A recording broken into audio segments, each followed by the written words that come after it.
아버님, 여기서 죽어요.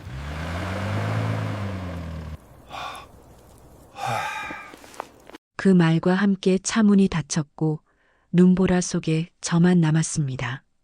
아들은 전화를 받지 않았고 며느리는 아버님을 위해서라는 말만 남겼습니다. 70년을 가족으로 살았지만 그날 저는 처음 알았습니다. 가족은 필요 없어지면 이렇게 사라질 수 있다는 걸요. 하지만 그들은 모르고 있었습니다. 제가 아무 준비 없이 그 자리에 서 있지 않았다는 것을요. 늘 들고 다니던 이 가방 안에 제가 침묵하며 모아온 진실이 들어 있었다는 것을요. 눈밭에 버려진 노인은 정말 아무것도 모르는 사람이었을까요? 아니면 이 순간을 기다리고 있었던 사람이었을까요? 안녕하세요. 이 이야기를 시작하기 전에 구독과 좋아요를 눌러주시면 저에게 큰 힘이 됩니다.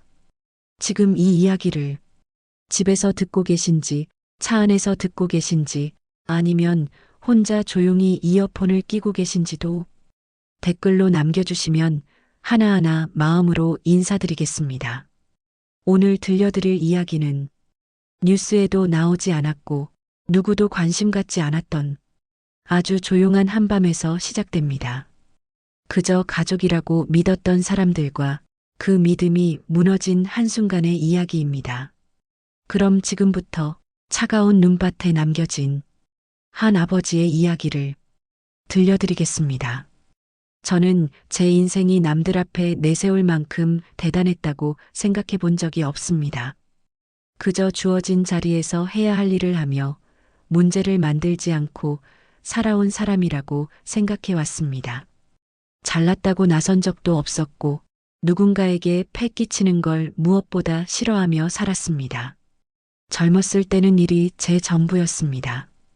중소기업에서 관리 일을 오래 했는데 사람들 앞에 서서 결정을 내리는 자리는 아니었습니다.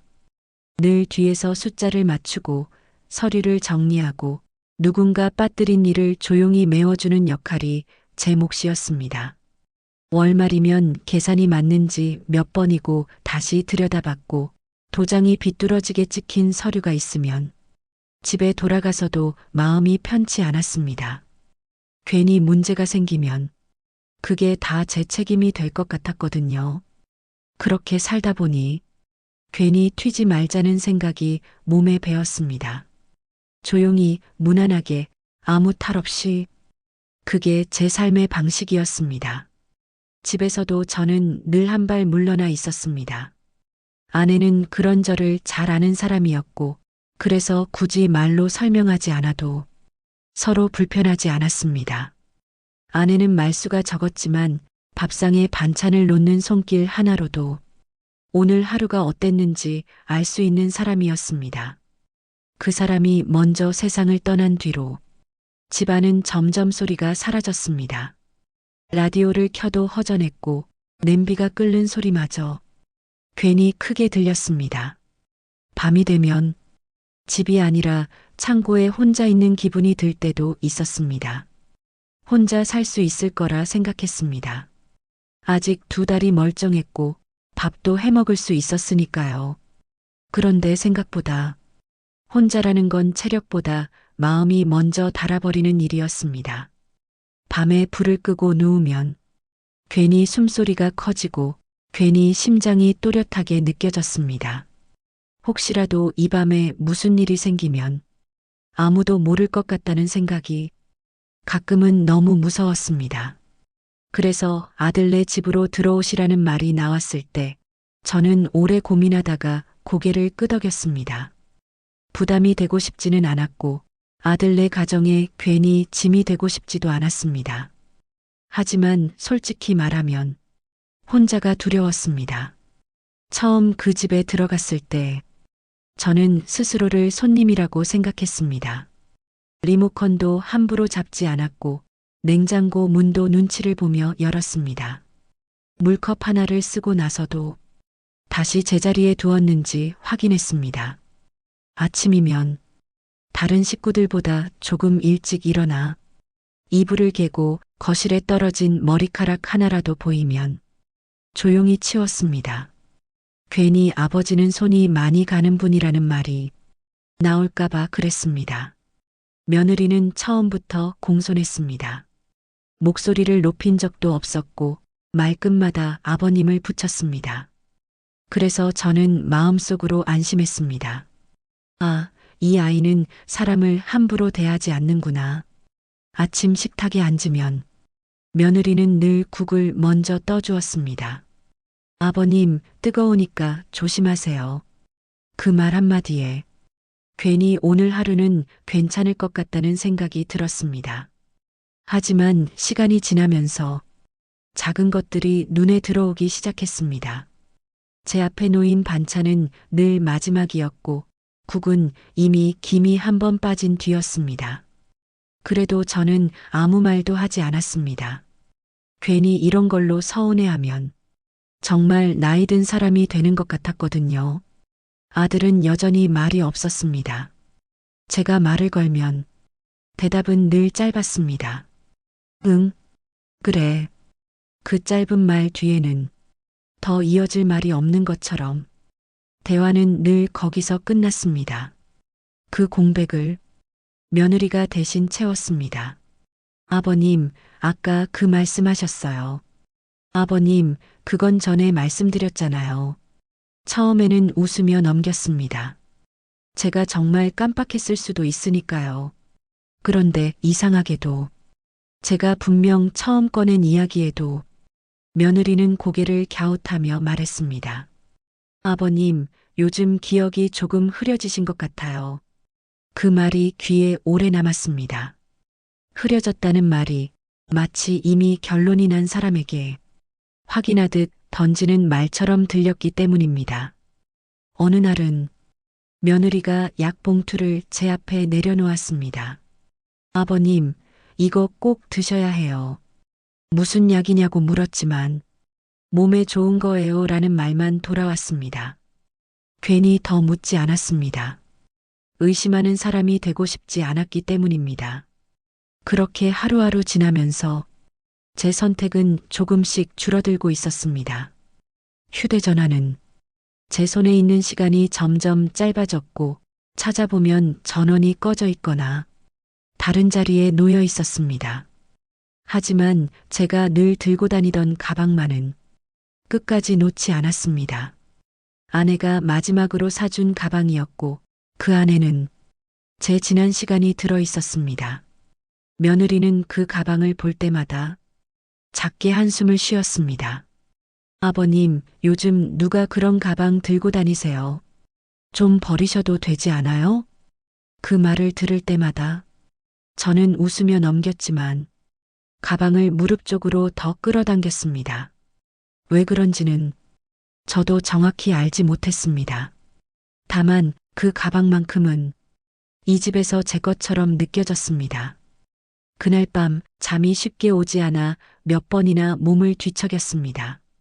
시계를 보니 새벽 2시가 조금 넘은 시간이었습니다. 목이 말라 조심히 방문을 열고 나왔습니다. 집안은 모두 잠든 듯 조용했고 거실 불은 꺼져 있었습니다. 괜히 소리를 낼까봐 발걸음을 최대한 죽이며 부엌으로 향했습니다.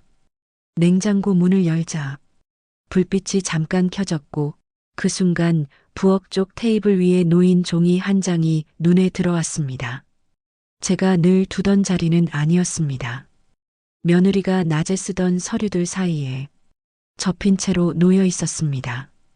괜히 보면 안 될 것 같았습니다. 하지만 이상하게 눈이 자꾸 그쪽으로 갔습니다. 종이를 펼쳐보지는 않았습니다. 그럴 용기는 없었습니다. 다만 맨 위에 적힌 글자 몇 개만 흘끗 보였습니다. 보호자 동의서, 진단, 인지저하.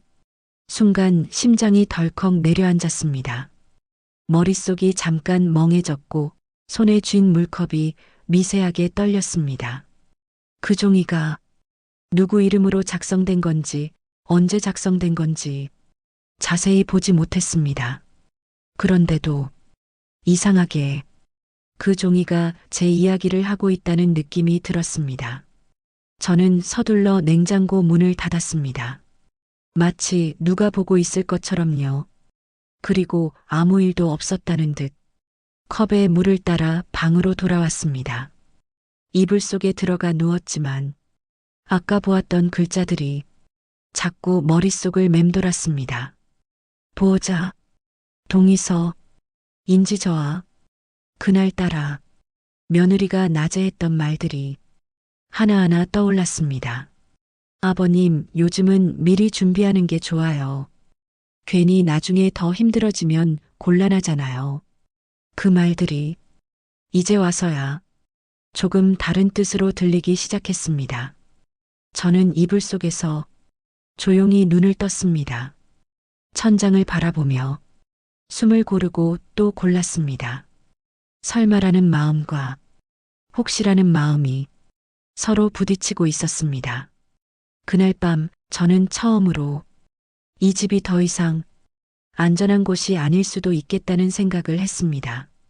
그리고 그 생각이 제 가슴 속에 아주 작은 가시처럼 박혀버렸습니다.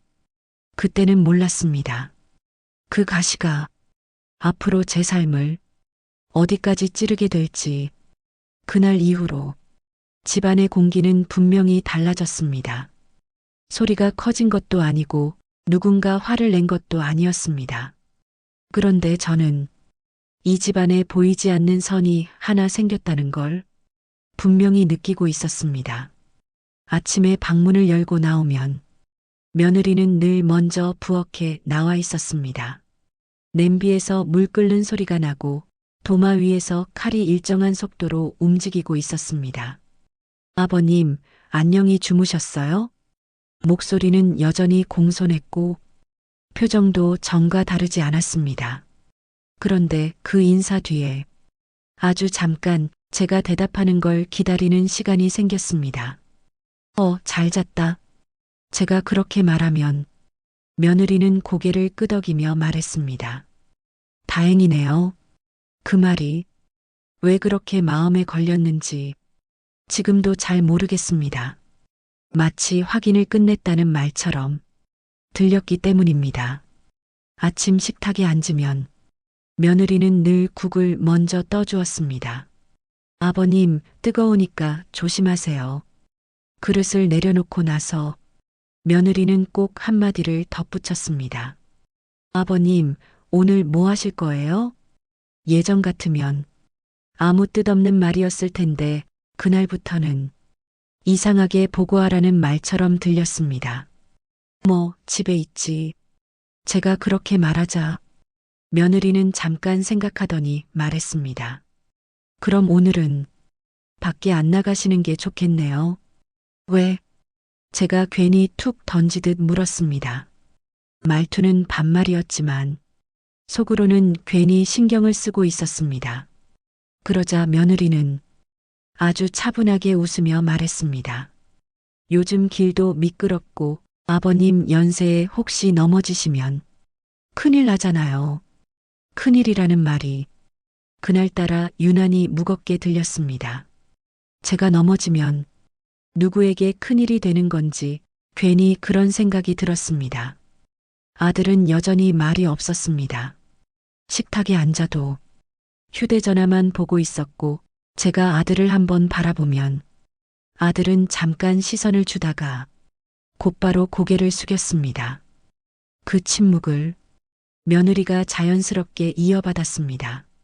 아버님, 아까 드신 약은 언제 드신 건지 기억하세요? 저는 잠깐 멈췄다가 말했습니다. 아침에 먹었지. 말은 그렇게 했지만 괜히 제 대답이 충분한지 아닌지 스스로 점검하게 되었습니다. 그러자 며느리는 아무렇지 않게 말했습니다. 아, 맞다. 제가 챙겨드렸죠. 그 말이 이상하게 귀에 남았습니다. 마치 제 기억 위에 자기 기억을 덧씌우는 것처럼 느껴졌기 때문입니다. 그날부터 며느리는 하루에도 몇 번씩 제 상태를 확인하듯 말을 걸었습니다. 아버님, 오늘이 며칠인지 아세요? 아버님, 지금 몇 시인지 아세요? 처음에는 웃으며 대답했습니다. 그 정도는 나도 안다. 말투는 반말이었지만 괜히 웃음을 섞어 날카롭게 들리지 않게 했습니다. 그러면 며느리는 고개를 끄덕이며 말했습니다. 그렇죠. 그래도 요즘은 갑자기 오시는 분들이 많아서요. 그 말이 하루 이틀이 아니라 계속 반복되자 저는 점점 말수가 줄어들었습니다. 괜히 또 질문을 받을까봐, 괜히 제 말이 시험처럼 느껴질까봐 조심하게 되었습니다. 어느 날은 며느리가 병원 이야기를 꺼냈습니다. 아버님, 동네 병원에서 간단한 검사 한번 받아보는 게 어때요? 저는 잠시 망설이다가 말했습니다. 내가 어디 아파 보이냐? 괜히 틱틱거렸지만 속으로는 이 말이 괜히 문제되지 않을지 신경이 쓰였습니다. 그러자 며느리는 조금도 당황하지 않고 말했습니다. 아니에요. 그냥 혹시나 해서요. 난 괜찮다. 제가 그렇게 말하자 며느리는 고개를 끄덕이며 이렇게 덧붙였습니다. 네. 그래도 미리 해두면 나중에 더 편하잖아요. 편하다는 말이 그날따라 유난히 차갑게 들렸습니다. 누가 편해진다는 건지 누구를 위한 편함인지 알 수가 없었습니다. 그날 이후로 제 하루는 조금씩 관리받는 느낌으로 바뀌어 갔습니다. 아버님, 약 드셨어요? 아버님, 오늘은 집에 계세요. 아버님, 그건 제가 할게요. 저는 괜히 말했습니다. 나도 할 수 있다. 말투는 반말이었지만 목소리는 스스로 생각해도 조금 작았습니다. 며느리는 웃으며 말했습니다. 아버님, 제가 하는 게 더 빨라요. 그 말에 저는 더 이상 말을 잇지 못했습니다. 제가 혼자 밖에 나가려 하면 며느리는 꼭 이렇게 말했습니다. 아버님, 요즘 길에서 넘어지시면 정말 위험해요. 알았다. 그렇게 말하고 저는 신발을 다시 벗었습니다. 괜히 고집 부리는 노인처럼 보이기 싫었습니다. 아들은 그 모든 장면을 옆에서 보고만 있었습니다. 제가 아들을 바라보면 아들은 잠깐 눈을 마주쳤다가 곧 시선을 피했습니다. 그 시선이 저를 가장 불안하게 만들었습니다. 어느 날은 제가 거실에서 텔레비전을 보고 있는데 며느리가 제 옆에 앉았습니다. 그리고 아주 낮은 목소리로 말했습니다. 아버님, 혹시 요즘 밤에 헛소리 하시거나 잠결에 돌아다니신 적은 없으세요? 그런 적 없다. 짧게 대답했지만 가슴 안쪽이 괜히 서늘해졌습니다. 그러자 며느리는 고개를 끄덕이며 말했습니다. 다행이네요. 아버님이 혹시 기억 못하실까 봐서요. 그 말에 저는 더 이상 말을 하지 않았습니다. 기억하지 못할 수도 있다는 전제가 이미 깔려 있다는 걸 느꼈기 때문입니다. 그날 밤 저는 제 가방을 다시 열어보았습니다. 안에 들어있는 물건들을 하나하나 꺼내 확인했습니다. 아무것도 달라진 건 없었습니다. 그런데도 이상하게 마음이 놓이지 않았습니다. 며느리는 그 가방을 볼 때마다 꼭 한마디씩 했습니다. 아버님, 그거 무거우실 텐데 이제 그만 들고 다니세요. 괜찮다.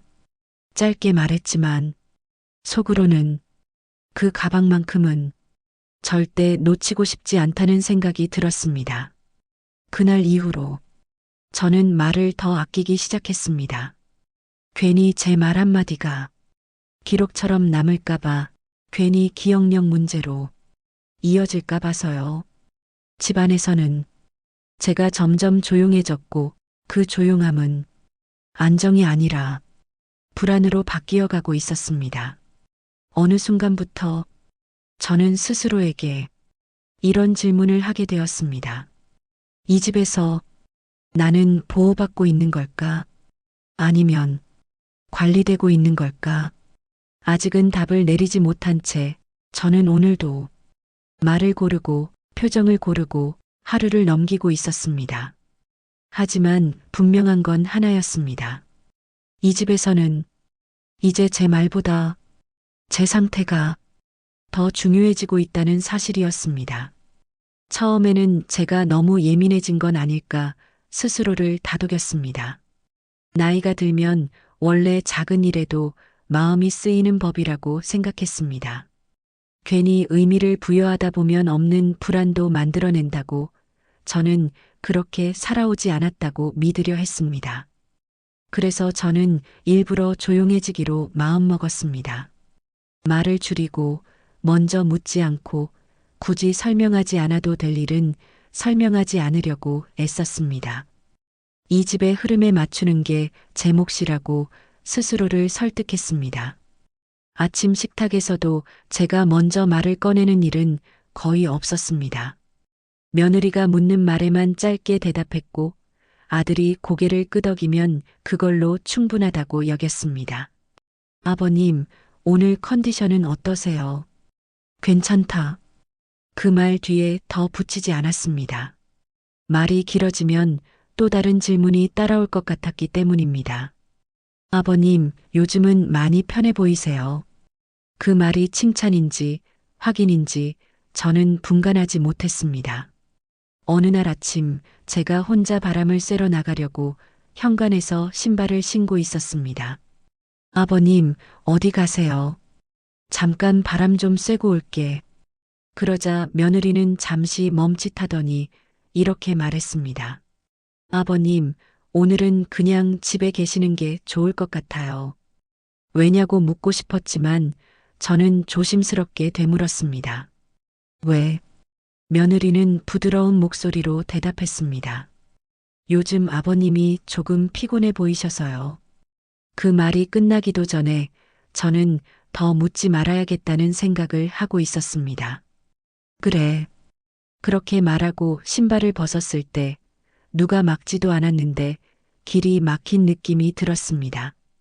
그날 이후로 혼자 밖에 나가는 일은 점점 줄어들었습니다. 며느리는 하루에도 몇 번씩 제 생활을 정리해 주었습니다. 아버님, 약은 이쪽에 두세요. 아버님, 그건 제가 할게요. 아버님, 그건 좀 위험해요. 저는 그때마다 짧게 대답했습니다. 알았다. 그 안에는 괜히 미안한 마음이 섞여 있었습니다. 제가 괜히 번거로운 사람이 된 것 같다는 생각이 들었기 때문입니다. 아들은 늘 그 자리에 있었습니다. 식탁에도 거실에도 분명히 함께 있었지만 아무 말도 하지 않았습니다. 제가 아들을 바라보면 아들은 잠깐 눈을 마주쳤다가 곧 시선을 피했습니다. 그 침묵이 저를 가장 불안하게 만들었습니다. 어느 날 저녁 제가 거실에서 텔레비전을 보고 있을 때 며느리가 제 옆에 앉았습니다. 아버님, 요즘 혹시 낮에 뭐 하셨는지 헷갈리신 적은 없으세요? 없다. 그러자 며느리는 고개를 끄덕이며 말했습니다. 다행이에요. 아버님이 기억 못 하실까봐 조금 걱정돼서요. 그 말에 저는 더 이상 아무 대답도 하지 않았습니다. 제 대답과 상관없이 걱정은 이미 존재하고 있다는 느낌이 들었기 때문입니다. 그날 밤 저는 휴대전화를 찾으려고 서랍을 열었습니다. 늘 두던 자리에 휴대전화가 보이지 않았습니다. 처음에는 제가 다른 곳에 두었나 싶었습니다. 이불 아래도 살펴보고 가방 안도 뒤졌습니다. 그래도 휴대전화는 나오지 않았습니다. 괜히 가슴이 답답해졌습니다. 기억이 아니라 상황이 이상하다는 느낌이 들었습니다.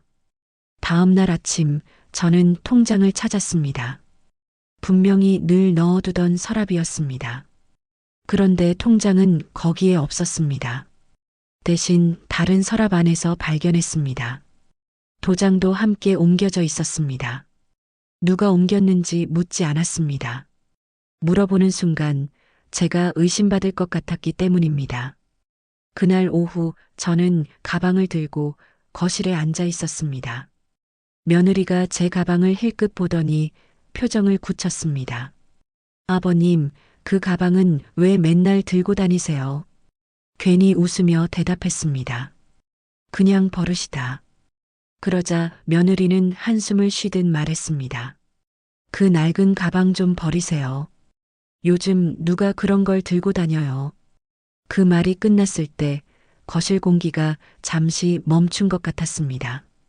그 가방이 낡아서가 아니라 그 안에 무엇이 있을까를 싫어한다는 느낌이 들었습니다. 그날 밤 저는 가방을 다시 열어보았습니다. 안에 들어있는 것들은 그대로였습니다. 하지만 그제야 분명해졌습니다. 이 집에서 사라지는 건 제 물건이 아니라 제 권리라는 생각이 들었습니다. 그리고 누군가는 이미 조용히 제 자리를 옮기고 있었습니다. 그 가방은 그대로 있었지만 이 집에서 제 자리가 어디인지 점점 헷갈리기 시작했습니다. 어느 순간 나는 스스로에게 이 질문을 하기 시작했습니다. 나는 지금 보호받고 있는 걸까? 아니면 조용히 정리되고 있는 걸까? 그 질문은 낮에도 밤에도 제 머릿속에서 사라지지 않았습니다. 며느리의 말 한마디가 끝날 때마다 그 질문은 조금씩 더 또렷해졌습니다. 그래서 저는 더 조심해졌습니다. 그날 이후로 저는 잠들기 전마다 방문이 제대로 닫혀 있는지 몇 번이나 확인하게 되었습니다. 문득 새벽에 눈을 뜨면 이 집 어딘가에서 제 이야기가 오가고 있을 것 같은 기분이 들었습니다. 아무 소리도 들리지 않았지만 그래서 더 불안했습니다. 제가 모르는 사이에 이미 결정된 일이 있는 건 아닐까 하는 생각이 들었습니다. 이 집에서 제 삶이 아니라 제 상태가 먼저 정리되고 있는 건 아닐까 하는 의심이 들었습니다. 그 의심은 하루가 다르게 커졌고 저는 점점 제 말과 행동을 더 조심하게 되었습니다. 혹시라도 실수 하나로 모든 게 확정될까봐, 괜히 이유가 만들어질까봐 겁이 났습니다. 그렇게 저는 잠든 척 누워 있으면서도 이 집에서 정말 잠들 수 있는 날이 다시 올지 스스로에게 묻게 되었습니다. 그날 이후로 저는 더 이상 헷갈리지 않았습니다. 이 집에서 벌어지는 일들은 모두 우연이 아니라는 걸 분명히 알게 되었기 때문입니다. 누군가는 제 기억을 걱정하는 척하며 제 결정권을 하나씩 옮기고 있었습니다. 그래서 저는 그 순간부터 마음을 바꿨습니다. 이제는 버티는 사람이 아니라 준비하는 사람이 되기로 했습니다. 전화기를 귀에 대고 한참을 망설이다가 번호를 눌렀습니다. 신호음이 2번 울린 뒤 익숙한 목소리가 들려왔습니다. 네, 법무사 사무실입니다. 저는 일부러 숨을 고르며 천천히 말했습니다. 예, 저 예전에 상담 한번 받았던 사람인데요. 잠시 침묵이 흐른 뒤 그가 조심스럽게 물었습니다. 성함이 어떻게 되십니까? 아, 그게 이름을 말해도 되는 건지 잘 모르겠네요. 그는 제 말투를 가만히 듣더니 목소리를 낮췄습니다. 이미 제가 누군지 아는 듯 했습니다. 괜찮습니다. 천천히 말씀하세요. 저는 일부러 말을 끊었다가 다시 이어갔습니다. 제가 요즘 기억이 좀 헷갈려서요. 네. 근데요, 이상한 건 기억이 헷갈리는데도 누가 제 통장 만지는 건 또렷하게 보이더라고요. 그는 그제야 완전히 침묵했습니다. 지금 누가 통장을 관리하고 있습니까? 가족입니다. 아드님입니까? 아니요. 그럼 며느리 쪽입니까? 네. 그는 한숨을 아주 작게 쉬고 말했습니다. 지금 그분이 어떤 권한을 갖고 있습니까? 저는 일부러 다시 물었습니다. 권한이요. 위임장이나 동의서 같은 걸 말씀드리는 겁니다. 제가 서명한 건 없습니다. 확실합니까? 확실합니다. 그 말은 연기가 아니었습니다. 그런데요. 제가 말을 이었습니다. 서류는 제 서랍에 있었는데 지금은 다른 데 있더라고요. 통장도요. 도장도요. 그는 잠시 생각하더니 차분하게 말했습니다. 그럼 지금 가장 중요한 건 두 가지입니다. 첫째, 현재 인지 능력이 정상이라는 기록. 둘째, 기존 위임이나 관리 시도를 무효로 할 수 있는 증거입니다. 저는 고개를 끄덕였습니다. 그가 제 얼굴을 볼 수 없다는 걸 알면서도 말입니다. 제가 기억이 나쁘다는 말은 계속 듣고 있습니다. 그건 말입니다. 그는 단호하게 말했습니다. 의사가 판단하는 겁니다. 가족이 판단하는 게 아닙니다. 그 말이 제 가슴을 정확히 찔렀습니다. 지금부터 하셔야 할 건 간단합니다. 대화를 기록하십시오. 서류는 사본이라도 확보하십시오. 그리고 어떤 상황에서도 새로운 서명이나 지장은 절대 하지 마십시오. 저는 조용히 물었습니다. 제가 만약 아무 말도 안 하고 있는 척하면요.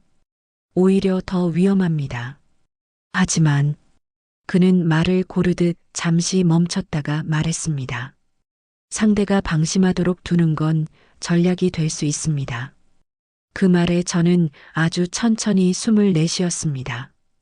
그럼 아직 늦지 않은 겁니까? 아직은 아닙니다. 하지만 시간은 많지 않습니다. 그 말이 끝났을 때 저는 이미 결정을 내리고 있었습니다. 알겠습니다.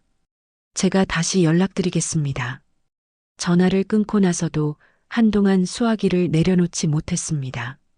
손이 떨렸지만 머릿속은 이상할 정도로 차분했습니다. 그날 이후로 저는 더 분명해졌습니다. 이건 가족 싸움이 아니라 기록 싸움이라는 걸요. 그리고 저는 이미 그 싸움을 시작하고 있었습니다. 그 이후 저는 아침마다 일부러 식탁 앞에서 멍하니 앉아 있었습니다. 숟가락을 들고도 한참 동안 국을 바라보기만 했습니다. 며느리가 부엌에서 나와 제 모습을 확인할 때까지 움직이지 않았습니다. 아버님, 식사 안 하세요? 저는 잠시 고개를 들었다가 다시 국을 내려다보며 말했습니다. 이게 아침이었나? 며느리는 아무 말 없이 제 얼굴을 바라보았습니다.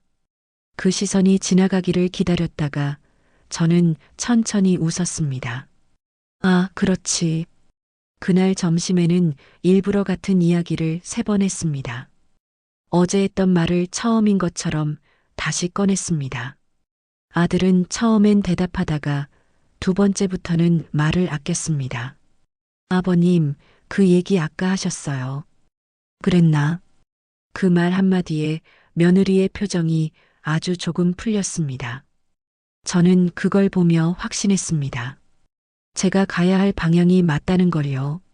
그날 이후로 저는 실수를 연습했습니다. 날짜를 일부러 하루씩 틀렸고, 리모컨을 엉뚱한 곳에 두었고, 약 봉투를 들고도 먹었는지 잊은 척 했습니다. 아버님, 약 드셨어요. 아직? 아까 드셨어요. 아, 그래. 그 대화 하나하나가 모두 녹음되고 있었습니다. 가방 안에 넣어둔 작은 녹음기는 제가 조용히 고개를 끄덕일 때마다 계속 돌아가고 있었습니다. 밤이 되면 저는 혼자 방에 들어가 녹음 파일을 확인했습니다. 날짜를 적어두고 누가 어떤 말을 했는지 메모했습니다. 손이 조금 떨렸지만 머리는 오히려 또렷했습니다. 며칠 뒤 저는 일부러 통장을 꺼내다 떨어뜨리는 흉내를 냈습니다. 서류가 바닥에 흩어졌고 저는 멍하니 그것을 바라보았습니다. 이게 어디다 두는 거였지? 그 말이 끝나기도 전에 며느리가 다가왔습니다. 아버님, 이런 건 제가 관리할게요. 그래. 그 짧은 대답과 함께 그 말 역시 녹음기에 남았습니다. 그날 밤 저는 복사기를 켰습니다. 통장 사본, 도장 인형, 이미 작성되어 있던 위임 관련 서류까지 하나하나 복사했습니다. 종이가 돌아가는 소리가 이상하게 마음을 진정시켜 주었습니다. 며느리는 점점 제 가방을 불편해했습니다. 거실에 앉아 있으면 꼭 한마디씩 했습니다. 아버님, 그 가방은 진짜 좀 버리세요. 왜? 낡았잖아요. 그래도 이게 편하다. 요즘 누가 그런 걸 들고 다녀요. 그 말이 나올 때마다 저는 가방을 더 꼭 붙잡았습니다. 그 가방 안에 이제 제 말과 제 시간과 제 증거가 들어 있었기 때문입니다. 아들은 점점 제 말에 대답하지 않았고 며느리는 점점 더 안심한 얼굴이 되어갔습니다. 아버님, 오늘도 그거 잊으셨어요. 그랬나? 그렇게 말하면서도 저는 정확히 알고 있었습니다. 오늘이 며칠인지, 무슨 요일인지, 그리고 언제가 가장 위험한 날이 될지도요. 그렇게 저는 기다렸습니다. 상대가 완전히 방심할 때까지, 모든 게 끝났다고 믿을 때까지. 이제 저는 알고 있었습니다. 이 싸움은 감정의 문제가 아니라 기록의 문제라는 것을요. 그리고 그 기록은 이미 제 가방 안에서 조용히 숨쉬고 있었습니다. 그날 아침, 눈은 소리 없이 내리고 있었습니다. 창문을 통해 보이는 세상은 희미했고 소리는 모두 눌린 것처럼 들리지 않았습니다. 눈이 오는 날이 이렇게 조용할 수 있다는 걸 그날 처음 알았습니다. 며느리는 평소보다 말수가 적었습니다. 부엌에서 나는 소리도 최소한이었고 발걸음에도 망설임이 없었습니다. 아버님, 오늘 병원 좀 다녀오셔야 할 것 같아요. 저는 일부러 잠에서 덜 깬 척하며 되물었습니다. 병원? 네, 검사 하나만 하면 돼요. 아들은 그날 아침 제 얼굴을 한 번도 보지 않았습니다. 외투를 입으면서도 신발을 신으면서도 마치 제가 없는 사람인 것처럼 움직이고 있었습니다. 금방 다녀오는 거냐? 제가 그렇게 묻자 며느리는 바로 대답했습니다. 수속만 하고 올게요. 그 말에는 시간도 장소도 없었습니다. 눈이 얼마나 오는지, 길이 어떤 상태인지에 대한 말도 없었습니다. 차에 타자 히터 바람이 잠깐 나왔습니다. 하지만 차가 출발하자마자 그 온기는 금세 느껴지지 않게 되었습니다. 차 안의 공기는 점점 마르고 차가워졌습니다. 라디오는 켜지지 않았습니다. 엔진 소리만 일정하게 이어졌고 창밖에서는 눈이 비스듬히 흘러내렸습니다. 눈은 점점 굵어졌습니다. 와이퍼가 유리를 밀어낼 때마다 하얀 흔적이 남았습니다. 이 길이 맞는 거냐? 제가 조용히 물었을 때 며느리는 잠깐 있다가 말했습니다. 받아주는 병원이 좀 멀어서요. 곧 나와요. 그 대답은 너무 짧았습니다. 차는 이미 병원이 있는 방향을 벗어나고 있었습니다. 주변에는 건물이 점점 사라졌습니다. 가로등은 드물었고 불빛은 눈 속에서 금세 흐려졌습니다. 차가 멈춘 곳은 작은 요양원 앞이었습니다. 간판에는 불이 꺼져 있었고 출입문은 닫혀 있었습니다. 눈은 그 앞 계단에 이미 발자국을 지워가고 있었습니다. 여기냐? 제가 말하자 며느리는 시동을 끄며 말했습니다. 아버님, 잠깐만 내려주세요. 문을 여는 순간 차 안의 온기가 한 번에 빠져나갔습니다. 찬 공기가 폐 속으로 밀려 들어왔습니다. 왜? 수속만 하고 올게요. 저는 일부러 천천히 내렸습니다. 눈이 신발 속으로 스며들었고 발바닥이 바로 차가워졌습니다. 차 문이 닫히기 직전 며느리는 창문을 내렸습니다. 아버님, 그냥 여기서 죽어주세요. 그 말은 낮지도 높지도 않았습니다. 화도 망설임도 없는 목소리였습니다. 차 문이 닫혔고 엔진 소리가 다시 살아났습니다. 브레이크 등이 잠깐 켜졌다가 눈 속으로 천천히 멀어졌습니다. 눈은 금세 어깨 위에 쌓이기 시작했습니다. 모자 위에도 가방 위에도 같은 속도로 내려앉았습니다. 손끝이 먼저 감각을 잃었습니다. 그 다음은 발끝이었습니다. 숨을 들이마실 때마다 가슴 안쪽이 따끔거렸습니다. 주변에는 아무 소리도 없었습니다. 차가 지나가지도 않았고 사람 그림자도 없었습니다. 요양원 문은 끝내 열리지 않았습니다. 안에서 인기척조차 느껴지지 않았습니다. 저는 그 자리에 그대로 서 있었습니다. 움직이면 더 빨리 얼어붙을 것 같았기 때문입니다. 가방은 여전히 손에 들려 있었습니다. 손가락이 굳어가는데도 놓을 수 없었습니다. 눈은 계속 내렸습니다. 시간이 얼마나 흘렀는지 알 수 없었습니다. 그 순간 저는 확신했습니다. 이건 실수가 아니라 선택이라는 걸요. 그리고 그 선택은 되돌릴 생각이 없다는 것도요. 찬 공기 속에서 저는 아주 천천히 숨을 내쉬었습니다. 그 숨이 하얗게 흩어졌다가 바로 사라졌습니다. 이제 아무도 오지 않을 거라는 걸 몸이 먼저 알고 있었습니다. 눈은 여전히 멈추지 않고 내리고 있었습니다. 시간이 흐른다는 느낌이 사라진 지 오래였습니다. 시계도 없고 들려오는 소리도 없었습니다. 손끝이 완전히 말을 듣지 않기 시작했습니다. 장갑 안에서 손가락이 붙어 있는 것처럼 느껴졌습니다. 발바닥은 이미 감각이 둔해졌고 서 있는 건지 붙잡혀 있는 건지 알 수 없었습니다. 숨을 들이마실 때마다 가슴 안쪽이 칼로 긁히는 것처럼 아팠습니다. 내쉬는 숨은 점점 짧아졌고 하얀 김은 금방 흩어졌습니다. 저는 몇 번이나 주변을 둘러보았습니다. 혹시라도 불빛 하나, 발자국 하나가 보일까 해서였습니다. 하지만 눈은 모든 흔적을 지우고 있었습니다. 차 소리는 들리지 않았습니다. 멀리서 사람 목소리도 들리지 않았습니다. 이 길은 처음부터 그리고 지금도 아무도 지나지 않는 길이었습니다. 저는 주머니 속에서 휴대전화를 꺼냈습니다. 손가락이 굳어 제대로 움직이지 않았지만 몇 번이나 화면을 눌렀습니다. 화면은 켜지지 않았습니다. 전원 버튼을 길게 눌러도 아무 반응이 없었습니다. 배터리가 완전히 방전된 것이었습니다. 그제야 저는 통화가 되지 않았던 이유를 알았습니다. 신호가 없는 게 아니라 남아있는 힘이 없었던 겁니다. 마지막으로 누군가의 번호를 누르려 했던 흔적만 화면에 남아 있었습니다. 아무도 못 부르는구나.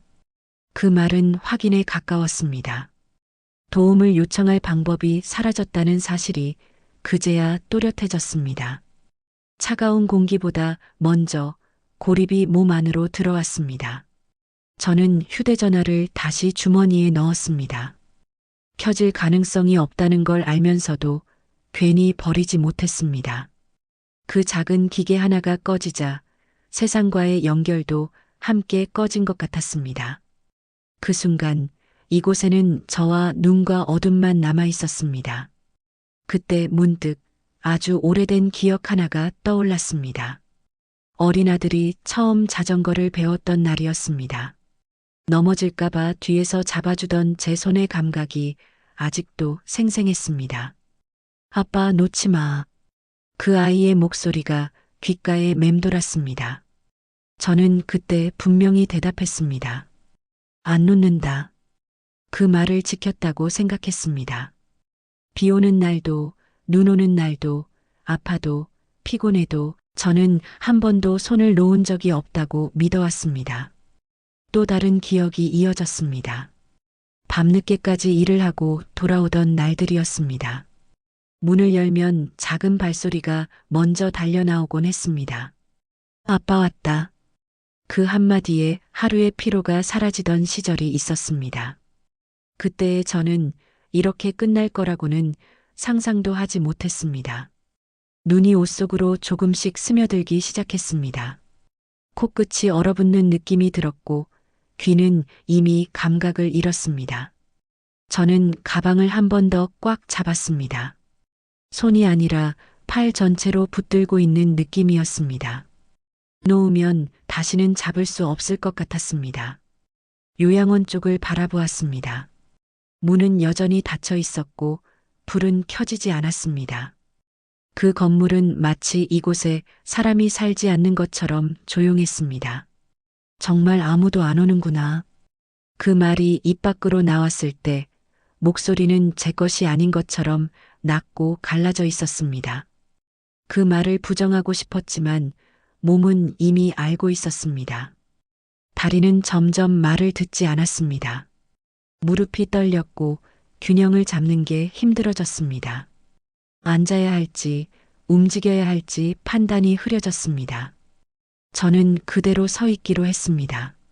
앉는 순간 다시 일어날 수 없을 것 같았기 때문입니다.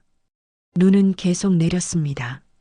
모자 위에 쌓이고 어깨 위에 쌓이고 제가 여기 서 있었다는 사실마저 덮어버리려는 것처럼 보였습니다. 그 순간 이상하게도 분노는 없었습니다. 억울함도 울음도 나오지 않았습니다. 대신 아주 깊은 피로가 밀려왔습니다. 평생을 버티며 살아온 사람만이 아는 피로였습니다. 설명할 필요도 증명할 필요도 없는 그냥 모든 걸 내려놓고 싶은 종류의 피로였습니다. 눈앞이 잠시 흐려졌습니다. 세상이 하얗게 번지다가 다시 또렷해졌다가 그걸 몇 번이나 반복했습니다. 저는 그때 처음으로 생각했습니다. 혹시 이대로 끝나도 괜찮은 건 아닐까 하고요. 하지만 바로 그 순간 가방 안쪽에서 단단한 감촉이 느껴졌습니다. 장갑으로도 분명히 느껴지는 무게였습니다. 그 무게가 제가 아직 여기 있어야 할 이유처럼 느껴졌습니다. 저는 이를 악물고 다시 숨을 들이마셨습니다. 차가운 공기가 폐 깊숙이 들어왔습니다. 아직은 끝나지 않았다는 생각이 들었습니다. 아직 꺼내지 않은 게 있다는 사실이 떠올랐습니다. 눈 속에서 저는 아주 천천히 고개를 들었습니다. 아무도 보이지 않는 길을 바라보며 다음에 해야 할 일을 떠올리기 시작했습니다. 그 순간 시간이 멈춘 줄 알았던 이 자리에서 아주 미세하게 다시 움직이기 시작했습니다. 눈은 여전히 거세게 내리고 있었지만 저는 더 이상 흔들리지 않았습니다. 몸은 얼어붙어 있었지만 머릿속만큼은 이상하리만큼 또렷했습니다. 이제 꺼낼 때가 왔다는 걸 저는 정확히 알고 있었습니다. 저는 가방을 조심스럽게 눈 위에 내려놓았습니다. 지퍼를 여는 손이 굳어 있었지만 멈추지 않았습니다. 차가운 공기 속에서 지퍼 소리가 유난히 크게 들렸습니다. 가방 안에는 제가 준비해 온 것들이 차례대로 들어 있었습니다. 먼저 작은 녹음기를 꺼냈습니다. 버튼을 눌렀을 때 작은 불빛이 켜졌습니다. 그 안에는 수십 개의 파일이 있었습니다. 며느리의 말, 아들의 침묵, 그리고 결정적인 순간들의 기록이었습니다. 아버님 상태가 예전 같지 않아서요. 그건 제가 관리할게요. 아버님은 기억 못 하시잖아요. 그 목소리들은 눈보다 차갑게 제 귀에 다시 꽂혔습니다. 저는 다음으로 서류 봉투를 꺼냈습니다. 복사해둔 통장 사본, 도장 인형, 그리고 인감위임 취소 서류였습니다. 그 서류들은 이미 접수 번호가 찍혀 있었습니다. 제가 이곳에 오기 전 이미 한 번 더 준비해둔 결과였습니다. 그리고 며칠 전 저는 법무사의 말대로 한 가지를 더 해두었습니다. 아무도 모르게 아주 조용히 신고를 먼저 해둔 것이었습니다. 주민센터를 거쳐 경찰서에 남긴 기록이 있었습니다. 가족에 의한 재산관리 시도 가능성, 고령자를 대상으로 한 의사결정 침해 우려, 그리고 위급 상황 발생 시 즉시 확인 요청. 그 기록에는 날짜와 시간, 그리고 제가 머무를 가능성이 있는 장소들이 적혀 있었습니다. 그날 아침 제가 집을 나서기 전 가방 안에서 마지막으로 확인한 것도 그 서류였습니다. 연락 두절 시 교회 외곽 지역 이동 가능성. 그 문장이 그때는 과하다고 느껴졌습니다. 하지만 지금은 그 문장 하나가 이 자리에 저를 붙잡아 두고 있었습니다. 차가 떠난 뒤 제가 움직이지 않고 같은 자리에 머물러 있었던 것도 그 계획의 일부였습니다. 신고 기록에 적힌 조건은 단순했습니다. 보호자 동반 없이 외곽 지역에 고립될 경우, 연락수단이 끊긴 상태가 일정 시간 이상 지속될 경우, 그 시간이 지금 이 순간을 향해 흘러오고 있었습니다. 눈 속에서 저는 가방을 다시 한번 끌어안았습니다. 그 순간 멀리서 엔진 소리가 들렸습니다. 눈발을 헤치며 차량 하나가 다가오고 있었습니다. 파란 불빛이 눈 속에서 번졌습니다. 경찰차였습니다. 와이퍼 소리가 규칙적으로 들렸습니다. 차가 멈추고 문이 열렸습니다. 2명의 경찰이 내려와 제 쪽으로 걸어왔습니다. 어르신, 괜찮으십니까? 저는 고개를 끄덕였습니다. 말을 하기 전에 가방을 가리켰습니다. 여기 있습니다. 경찰은 가방 안을 확인했습니다. 녹음기, 서류, 기록들을 하나씩 살펴보았습니다. 그들의 표정이 점점 굳어졌습니다. 그 표정은 걱정이 아니라 확신에 가까웠습니다. 이미 접수된 기록이 있네요. 그 말이 제 귀에 정확히 들어왔습니다. 눈과 추위 속에서도 그 문장은 또렷했습니다. 그와 동시에 집에서는 전혀 다른 일이 벌어지고 있었습니다. 며느리는 서류를 정리하고 있었고 아들은 말없이 도장을 찍을 준비를 하고 있었습니다. 모든 게 끝났다고 믿는 얼굴들이었습니다. 아무도 제가 이 눈밭에 서서 모든 걸 지켜보고 있다고는 상상하지 못했을 겁니다. 경찰은 무전기를 들고 짧게 말했습니다. 확인했습니다. 그 한마디로 판은 완전히 뒤집혔습니다. 저는 눈 속에서 천천히 숨을 내쉬었습니다. 그 숨은 여전히 차가웠지만 더 이상 막히지 않았습니다. 날 버린 건 너희지만 제가 아주 낮게 말했습니다. 심판대에 세우는 건 나다. 그 말은 외침이 아니었습니다. 확인에 가까운 문장이었습니다. 경찰은 제 어깨에 조심스럽게 담요를 덮어주었습니다. 그 따뜻함이 늦게 와서 다행이라고 느껴졌습니다. 차에 오르기 전 저는 마지막으로 요양원 건물을 바라보았습니다. 그곳은 이제 더 이상 끝이 아니었습니다. 눈은 여전히 내리고 있었지만 그 눈은 더 이상 모든 걸 덮지 못했습니다. 이미 드러날 것은 모두 드러나 있었기 때문입니다. 가방은 다시 제 손에 들려 있었습니다. 이번에는 놓치지 않을 수 있다는 확신과 함께였습니다. 그렇게 긴 밤은 끝나고 있었습니다. 눈이 그친 뒤에도 한동안 세상은 조용했습니다. 병원 침대에서 눈을 떴을 때 창밖은 맑았고 소리는 거의 들리지 않았습니다. 몸은 아직 무거웠지만 머릿속은 오랜만에 또렷했습니다. 경찰은 필요한 절차를 모두 마쳤고 저는 더 이상 설명하지 않아도 되었습니다. 기록이 대신 말해 주었고 서류가 대신 판단해 주었습니다. 그 과정에서 누구도 저에게 사과를 요구하지 않았고 용서를 묻지도 않았습니다. 아들은 병원에 오지 않았습니다. 며느리 역시 연락이 없었습니다. 그 사실이 이상하게도 마음을 덜 흔들리게 만들었습니다. 기대하지 않으면 상처도 없다는 걸 이 나이에 다시 배웠습니다. 퇴원한 날 저는 돌아갈 집을 선택하지 않았습니다. 정확히 말하면 돌아가고 싶은 곳이 없었습니다. 그래서 작은 임대주택을 알아보았습니다. 방 하나와 부엌 하나, 햇볕이 드는 창문 하나가 전부인 그런 집이었습니다. 크지 않았지만 부족하지도 않았습니다. 이사 날 짐은 많지 않았습니다. 가방 하나면 충분했습니다. 그 가방을 바닥에 내려놓고 한참을 바라보았습니다. 그 가방 안에는 제가 살아온 시간과 버텨온 이유와 끝내 지켜낸 것들이 들어 있었습니다. 처음으로 그 집에서 혼자 밥을 해 먹던 날, 밤 냄비에서 올라오는 김을 오래 바라보았습니다. 누군가의 눈치를 보지 않고 먹는 밥은 생각보다 담백했고 편안했습니다.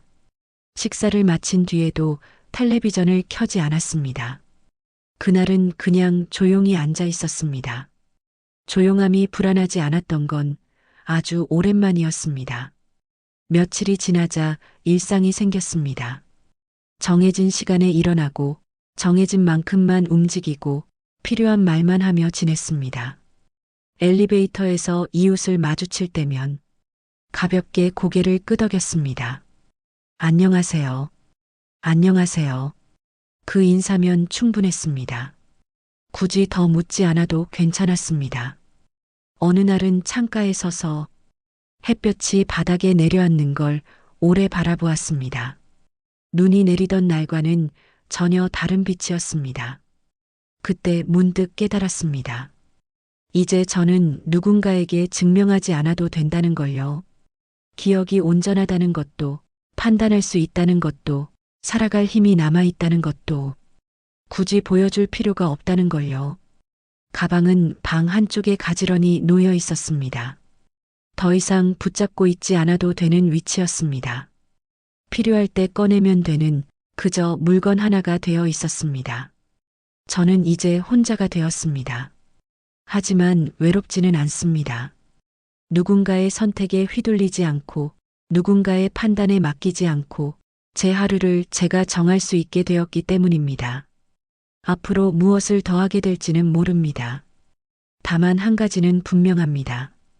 이제 남은 시간은 조용히, 천천히, 제 방식대로 살아갈 수 있다는 것입니다. 그것이면 이 나이에는 충분합니다. 이 이야기를 들으면서 한 번이라도 자신의 인생을 떠올리셨다면 여러분은 지금 어떤 시간을 살고 계신가요? 댓글로 남겨주시면 저도 하나하나 읽어보겠습니다.